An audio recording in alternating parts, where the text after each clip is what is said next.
I know some of you think that sunscreen is only for summer, and it's July. However, around here, we all know that sunscreen is for year-round. Hi friends, welcome back to my channel.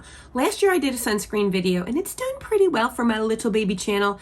And just because I love sunscreen, I'm always buying and trying new sunscreens. So I thought I would bring to you today the sunscreens that I have been trying this year, probably since around, I want to say February I've been getting all these. And I thought you'd want to hear my feelings on American and Korean sunscreens. And if you're new to my channel, hello, my name is Jennifer. I'm into all things hair, skin, and makeup. And if you are too, do me a favor and hit that subscribe button, because you know you're gonna come back for more. So as far as I'm concerned, last year's smash hit for sunscreen was from Beauty of Joseon. This is their Relief Sun Rice Plus Probiotics. It is an SPF 50 with a 4 PA plus rating. It is probably the best sunscreen I have ever used. So I really compare everything else to it. It is a light lotion texture that just blends in easily. It dries down so nicely. It leaves you with a beautiful glow. It doesn't leave you feeling sticky or tacky. It has no scent. It actually just feels like a lightweight moisturizer, and that's exactly how you can use it. So being able to have a sunscreen moisturizer all in one that you put on, you look lovely with a slight glow, but doesn't feel like sunscreen and does great things for your skin. This was a smash hit. So I compare everything to it. So this year, we had some sunscreen releases that were really anticipated. The biggest one, as far as I'm concerned, was from Beat the Sun. This is, well, from Crave Beauty. This is Beat the Sun. Their lightweight sunscreen, broad spectrum SPF 40 PA rating of 3 pluses. They use beetroot, hyaluronic acid, and vitamin E. Now, Crave Beauty is a Korean beauty brand. Leah Yu lives mostly in the United States, but this is considered a Korean beauty brand. Her previous sunscreen, the Beach Shield, which no longer exists, that was formulated in Korea, so it only used Korean, what are they called? Filters that are not approved here in the US for use as a sunscreen. So she reformulated using FDA approved sunscreen ingredients. And basically most of the American ingredients use these four. It's avobenzone, homosalate, octisalate, and octocrylene. That is, unless you like your mineral sunscreens, your zinc oxides, those sort of things. I personally don't love them. I don't buy them, at least not on purpose. So the Beat the Sun came out, I feel like it came out in February. And I was like, the day it went on, I was like, yes, I'm buying it. And it reminded me so much of her previous Beach Shield. It was just a little bit thicker, but nothing offensive, not at all. And here again, blended in beautifully. It has the slightest sunscreen smell, which was fine because for me, it dissipated pretty quickly and I didn't notice it. The only thing I didn't like about it, and it's the thing that I don't like about all American sunscreens, is at some point in the day, they do start to migrate near my eyes and I do get watery eyes. It's not terrible with this one. Some of them, it's terrible and I have to wash my face immediately. This here doesn't migrate terribly, but for those of you who don't like that and worry about the stinging, you can have this happen. But because I'm that extra, I use it just on my neck and décolleté and actually on the back of my hands. I have so many sunscreens that I can do that. All right, so since I started off with an American sunscreen, I'm gonna go in with the next American sunscreen. This one I found on my own. I didn't hear anyone talking about it. From Belief, it is the True Cream Aqua Bomb Sunscreen SPF 50. Now, I was in Sephora and I was actually looking for the Kosas sunscreen. I tried the Kosas on the back of my hand. I was walking around the store shopping for like 15 minutes. It still didn't dry down. And I was like, why is everyone losing their friggin' mind over this? It's not great. I need a sunscreen to dry down because A, I don't want to feel it on my skin, but B, I want to be able to put makeup over top of it and not have it be disturbed. And that was absolutely not the case for the Kosas for me. And actually, I asked a couple of the girls in Sephora, I said, I know this is super popular and everyone, everyone's into it right now. And they were like, it's not that great. So the Kosas was all hype as far as I was concerned and the beauty advisors that I spoke with. But as I was wandering around, I was over at the Belief area. I like some of their products and I saw this and I was like, wait a minute. It says it hydrates skin, lightweight texture, no white cast or residue, and SPF 50. Now here again, Belief is a Korean brand. However, if you want to sell your sunscreen in the United States, it has to be made with FDA approved filters. So that's what they did. And I was super impressed with this. I'm gonna have so much sunscreen on by the end of this. So as you can tell, it's another lotion-like. It is slightly thicker than the Beach Shield, which is fine because I love in the summer not wearing a moisturizer when I'm wearing sunscreen. I like just for fewer layers. Now this does have Belief's signature scent, so if you don't like scented things, then you might not like this. I happen to love their scent, but it actually covers up the smell of the sunscreen pretty well. Yeah, I like it. And I think it has like a nice, clean, fresh smell, so I don't mind it at all. Now, here again, I don't need to use a moisturizer with it. It goes on and leaves like a nice glow behind, but it's not like overly shiny. It's just a really lovely glow. And then it dries down. I don't notice it. It's great. I'm so surprised that I haven't been hearing anyone speak about it, especially since everyone was losing their mind over the Kosas. And this is actually a couple dollars cheaper than the Kosas. Now, we all know Naturium had a sunscreen launch, and it wasn't right for me. It was like a thicker lotion, but for me, it was just too thick. I didn't like how it felt on the skin. It was way too glowy for me. It just wasn't right for me, but that doesn't mean it's not right for tons of other people, especially if you have dry skin. That's a great one if you have dry skin. So I was waiting with bated breath. I just knew they were going to have another version come out, and they did. This here is the UV Reflect Antioxidant SPF 50, again with a PA 4 pluses. And I should mention, for those of you who are like, what the hell is a PA 4 pluses? So the SPF 50 helps stop or like shield your skin from getting sunburnt. The PA 4 pluses actually help stop like the radiation damage that actually does the like cellular damage that gives you the hyperpigmentation, the wrinkles, like the long-term lasting damaging effects from the sun. And the PA rating scale only goes up to 4 pluses, so that's the highest you can go. All right, so back to this one. It's much more liquidy. You have to shake it.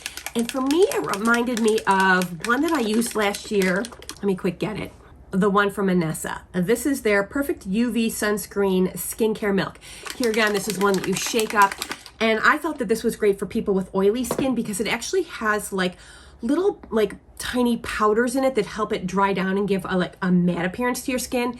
And this, I think, has the same sort of formulation because you shake it up.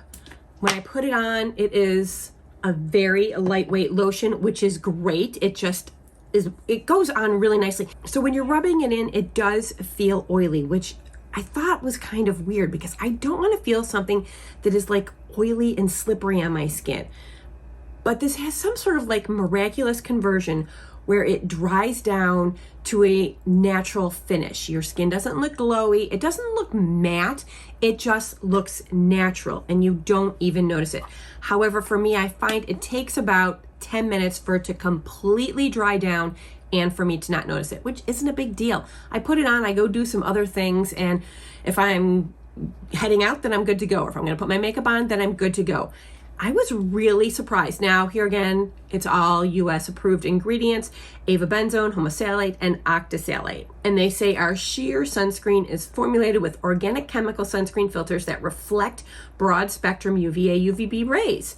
Packed with powerful antioxidants, the lightweight fluid formula guards against photoaging and free radical damage caused by infrared radiation and pollution. And I've really been enjoying this. And I feel like people whose skin leans more towards oily, this would be nicer for you than the other Naturium sunscreen because it does dry down nicely. However, when you first put it on, you're gonna be like, what the hell? Why am I putting oil on my face? It's just whatever the formulation is that makes it feel like that, but I promise you, it does dry down. And literally every time I put it on, I'm like, oh, I'm putting this oil on my face. And I know what's gonna happen. But because I am who I am, and I really do prefer Korean and Japanese sunscreens, I don't have to worry about any of the like ingredients that are in the US sunscreens that can migrate to my eyes and really bother them. I really, really love the Korean and Japanese versions. Someone had been commenting on some of my videos asking how sunscreens I had reviewed compare to this one from Nivea, and I had never tried it. And I kept having to apologize saying, I'm sorry, I'd never tried it. So of course I bought it so I could try it. This is the Nivea UV Super Water Gel 50. SPF 50, PA 3 pluses. This was super cheap, and it comes on a card like this, so I can't even tell you any information about it, except I got it off Yes Style and it was under $9. And I think, yeah, it's 80 grams, so that's about, is that 2.5 ounces? Whereas like this is 1.7 ounces. And this is super nice. Here again, it's a lightweight gel texture. I like gels a lot. And this feels so cooling and so like watery when it goes on your skin. It doesn't feel chemically. It doesn't feel like a lotion. It just feels like a lightweight water gel. And as you can tell, it sinks in pretty much immediately. Here again, this is another sunscreen that will be amazing for those of you who have oily skin. I'm not saying that if you have normal dry that you wouldn't like this, especially if you prefer a more natural look to your skin. You don't want to be so glowy.